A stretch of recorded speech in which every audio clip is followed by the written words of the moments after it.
Good morning, student. Now in this video, we are discuss about the Marathas. From the late 18th century, the company also sought grab and eventually destroy Maratha power.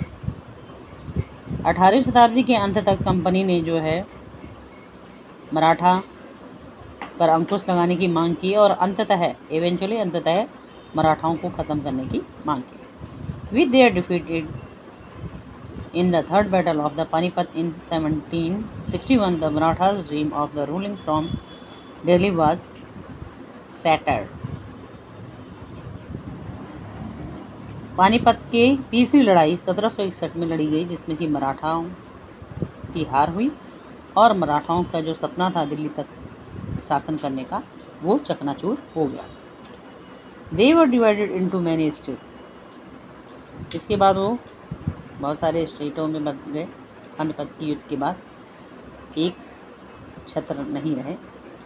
These states were under the rule of different dynasties.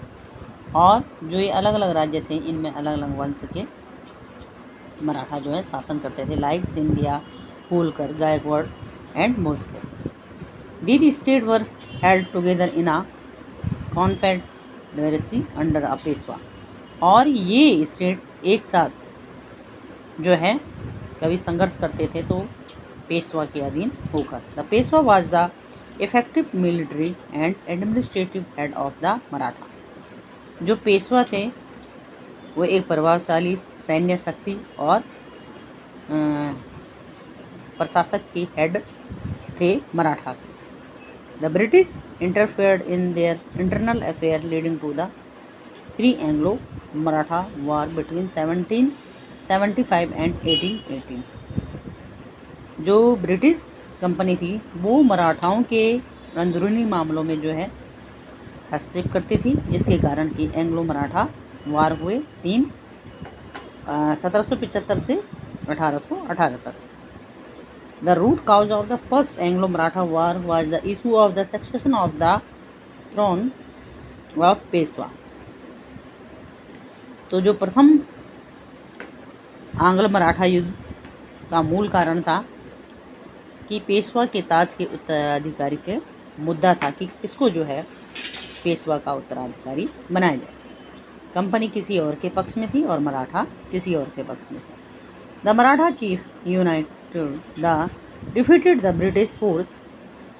However British governor general Warren Hasting sent an army contingent from the Bengal to help the British forces. तो जो Maratha chief थे, प्रमुख थे, उन्होंने अपने जो अन्य थे गायकवाड़ और ये अलग अलग क्लान थे, उनको एकजुट होकर जो है ब्रिटिश सरकार के कंपनी के खिलाफ जो है लड़ाई लड़ी और जिसमें कि उनकी जीत हासिल हुई. जबकि जो वारेन हेस्टिंग थे गवर्नर जनरल कंपनी के, उन्होंने बंगाल से एक सैन्य टुकड़ी भेजी थी ब्रिटिश फोर्स की हेल्प के लिए. Finally peace was concluded by the treaty of the Salbai in 1782. और इस युद्ध के अंत में एक संधि हुई सालबाई में की संधि कहते हैं, जिसको 1782 में the British recognise Madhav Rao second as the Peshwa. और उत्तराधिकारी के रूप में ब्रिटिश ने माधव राव सिंधिया को पेशवा बनाया. The refusal to the accept subsidiary alliance by the Maratha ruler of Sindhya and Bhosle clan led to the Second Anglo-Maratha War 1803 to 05.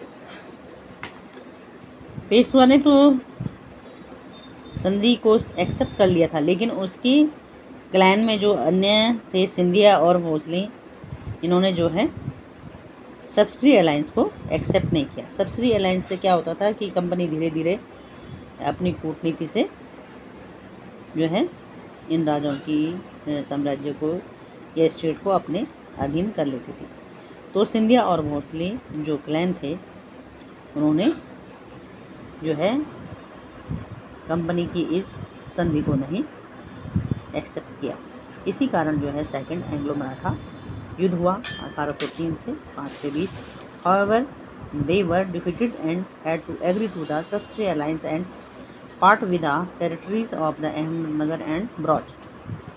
लेकिन इस युद्ध में मराठाओं की हार हुई और इस प्रकार उनको सब्सिडी अलायंस वाली सहायक संधि जो है वो एक्सेप्ट करनी ही पड़ी और अपने क्षेत्र कुछ अहमदनगर और बौच कंपनी के अधीन देना पड़ा।